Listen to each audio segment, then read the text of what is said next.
Hi and welcome. Today I thought I would show you how to use Triangles on Roll by It's So Emma. And I have 48 I have to double check. Yep, 1 1/4 inch half square triangles that I have to make for a challenge that I have joined. And I am going to show you how to make it easy because I don't think that half square triangles are that much fun always, but they are a necessary component in our quilting journey. All right, so this is one sheet that I have prepared. It is 6 rows of 4 in my 1 1/4 finished. That's going to be a little awkward to fit in my sewing machine, I discovered, so I'm going to have to trim it down a little bit. You can do these however wide in however many sections you want to do. The reason I say that is Kimberly has invented these and they are fabulous, and she's taken into concept all kinds of things. So right here I have a 2-inch square finished roll. I've used this for another time. Let me turn it around like that so you can see that's a 2-inch finished roll. This is the roll I'm using today, which is the 1 1/4 inch finished roll, and you can see how the sections are, and I'll show you how I'm cutting those in just a minute. And then for a future block in the same quilt, I need the 3 1/2 inch finished triangles on a roll, and this is how they come. And so you can go on Kimberly's website and get all of the different sizes, and the instructions on how to cut them are right there too. But let's dig in. All right, I already told you I needed 48 half square triangles, and so we're going to do it faster with this. I also told you that this paper of 6 rows does not fit my small throated machine very well, so I found this size a little awkward to work with. So we're gonna do just 2 rows at a time. So I have my papers out right here, and I'm going to count 2 rows, and it's very, very important that you cut on the solid line row, right? So I'm taking my Creative Grids ruler right here. I have my 1, 2 paper or rows counted out, and I'm going to cut on that solid line right there, just like that. Now the pattern or the rolls tell you how wide to cut your fabric. I have mine cut at 9 1/2 inches wide, so I can just lay this down right here. And now I'm going to pin. So let's pin this down, and I want to pin outside of these dotted lines, because the dotted lines are the sewing lines and the solid lines are the cutting lines. So I have my fabric already pretty sized together, right sides together, face up and down on my table. I'm going to lay my paper down, and I'm going to give myself just a little extra because I might want to sew off a little bit. I don't need a whole lot, maybe 1/4 of an inch, because sometimes you do have to sew off to get your needle readjusted, and we'll talk about that at the sewing machine. Okay, so when that's all trimmed and okay, I will pin in the corners to hold this down. And I don't want the fabric to pull up, so I'm going to make sure I don't pull my paper super tight. I just want to keep it pinned in place. And I'm just going to pin around the edges. I might stick a pin right in the middle of my squares too, just to hold that paper in place. And I'm just kind of pinning outside my dotted sewing lines. You'll also notice that there are directional arrows. You can follow those directional arrows if you want to. I tend to not. I know in the video that I watched where Kimberly Jolly did hers, she ignored the arrows, but they are there for a guide if you need them. I found I could just sew pretty much without them. All right. Let's go over to the sewing machine and get these squares all sewn up. When we are ready to sew our triangles on rolled paper, we need to make a couple of adjustments to our sewing machine. I have changed my stitch setting to 1.5. You can see that there.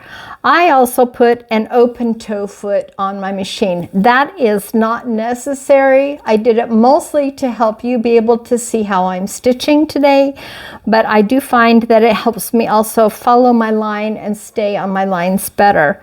The important thing when you sew that triangle papers on a roll is you want to follow the dotted lines, and you don't necessarily have to follow the arrows. You're going to see I don't follow the arrows, but I am going to follow my lines, and I'm going to sew around, and I will come back to where I started, and then I will start the next row and come back to where I started. So let's go. All right, I'm going to pull out a tail on my thread. Grab it. Wants to not grab, and hold it tight. I'm going to drop my needle by hand, get my needle lined up. I'm going to get the center line on my foot lined up. If I were using a different foot, I would get that lined up too. And I am ready to start. Drop my presser foot, hold the thread tail in my hand, and sew. I can stop and take this pin out here if I want to. It's not in the way. I'm going to leave it right now. Now I'm coming to the end of this first row, and I'm going to slow down. And if I sew it and it lines up correctly, my needle should be right where I can pivot and start sewing again. Now if I'm slightly off on this row, my half square triangle will be too big. So you want to make sure that you're right on that line when you sew. And because if it's one way, it'll be too big. If it's on the other side, it would be too small. All right, so Kimberly's got all that math figured out for you. You just keep sewing. Oops, I moved my paper. Let's just keep going on that line. Now, if I didn't make the point right there and check it and see if I was on the line like I am, I would cut my thread and then start over, but start it right there and line everything back up. Now this pin is in the way, so I'm going to raise my presser foot and just remove it. Put my presser foot back down. Now let's see where we're at, because I think this one is a little off. And I can see that I'm just like one needle's length away from the paper. So this is a time to realign everything and get it back on track where it needs to be. So let's pull it out. I'm taking my needle thread out just a little bit because I want to keep I want to make it so I don't get that loop underneath when I start, or have it pull through and then have a major mess under my needle. Okay, so I think we're good there. Drop it by hand just to make sure we're right, and here we go. Cut my thread. We're back to where we started, and we have it halfway sewn. I can at this point remove my pins because the paper is sewn to my fabric. So I'm going to take out my pins. And now I'm going to pick another line to start on right here, and we'll just keep sewing till we get every dotted line sewn on.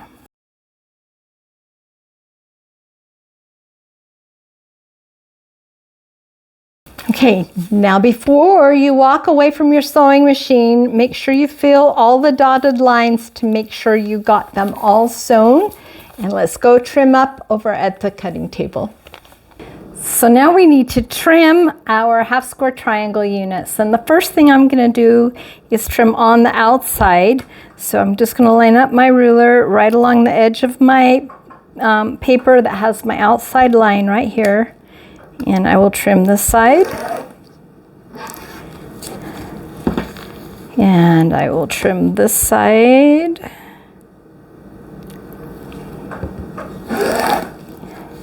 And you know, I love those Creative Grids rulers because you can see through them really well. Okay, and I will get my ruler lined up on this end line right here. Cut that off. rotate it and put it right here. Okay.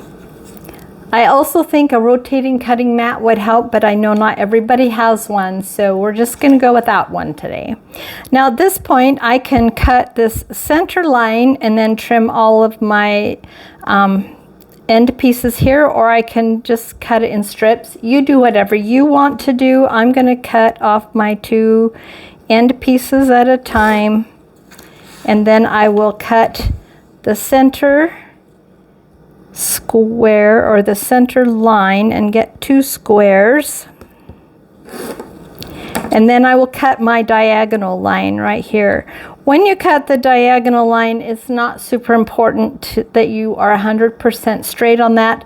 The most important is the sewing on those diagonal lines, and hopefully that was easily accomplished because you just followed the lines, right? So I'll cut that, and I will cut this one, and then I would just continue breaking this section down.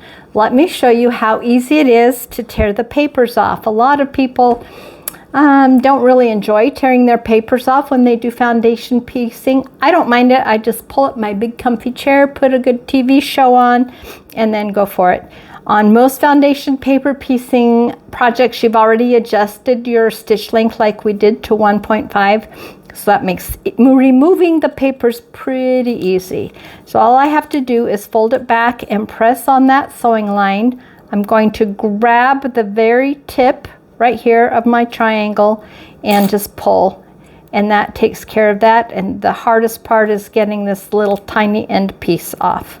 Let me do it again. Sit and just press that against my sewing line right there. And then just pull it, just simply like that. So that's why you can just sit in your TV chair and watch, I don't know, some YouTube tutorial or something that you want, and peel all your papers off on your half square triangles. So now that we have all our half square triangles sewn, it's time to press them. The first thing I always like to do is heat set my steam. Because these are so little, and because there are so many, I am not going to heat set them one at a time. So I will stack up several, and then I will just put my iron on it like that, give it a good heat set so that that thread gets mushed. Is that a technical term? Mushed into my fabric. And now it's time to open it up and press it. I always open, and because this is now a bias edge, I'm going to do so carefully with my fingers and slide my iron on. I don't put a lot of weight on my iron until it's all covered, because I don't want to distort my half square triangle at all. Then to keep it flat, I'm going to put my pressing clapper on. And see, I just re-hit that again because that's a habit I have of always setting right before I press and put that in. You might want to press it to give it a little bit of warmth to get that nice and warmed up, so it will accept it when you open it up and say you will behave. We don't want any funky pressing. We don't want to press in any tunnels, is what we call them, or any pleats. We want to keep that seam right up against that sewing line and just give it a press like that. Once we're all done pressing our half square triangles, all we have to do is take our favorite trimming scissors. These are my Karen K. Buckley's, and just trim off the little dog ears. And they are not savable. This is one time you do not have to save your scraps. All right. Happy sewing. Thanks for watching. Bye-bye.